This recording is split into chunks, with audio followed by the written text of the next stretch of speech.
Data is only as good as the decisions it helps you make. You don't need to wait for an annual review to start using it. Whether you're planning for the next quarter or just trying to get a handle on your team's current capacity, you can use ActivTrak to stop guessing and start moving forward with confidence. Let's walk through how to turn your insights into action right now. First, get a clear snapshot of how your team is actually working. Start by looking at technology usage. This shows you which tools teams rely on, which ones are gathering dust, and crucially, whether people are turning to tools that aren't officially approved, like new AI tools you might not even know about yet. From here, you can confidently decide what to keep, what to cut, and where you need to officially integrate AI into your workflow. Next, take a look at where time is really going day to day. The website usage and application usage reports help you see exactly which platforms teams lean on the most.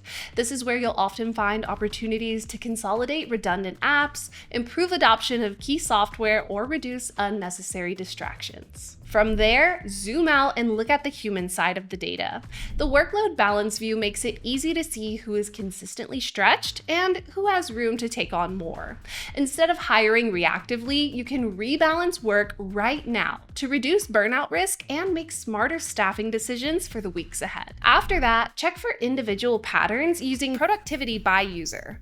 This helps identify outlier behavior, like consistently long hours or sudden drops in activity. These aren't just numbers, they're starting points for coaching and better support. Once you understand how people are working, you need to know if your strategies are actually working. This is where impact analysis comes in.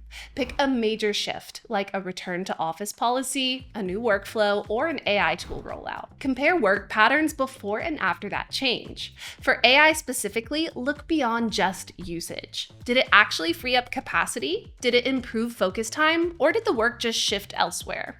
That is where the real insight lives. Now you're ready to share what you found. When talking with executives, focus on outcomes, reduced tech spend, optimized capacity, and proven productivity wins. When talking with managers, keep it practical. Highlight wins, spot coaching needs early, and set goals based on reality, not assumptions. Your data is already telling you where to go next. When you make it a habit to review and act on it regularly, planning gets simpler and decisions get stronger. If you want step-by-step guides on using these reports, head over to the ActivTrak Academy or our blog. And for more quick tips like this, make sure to subscribe to our channel.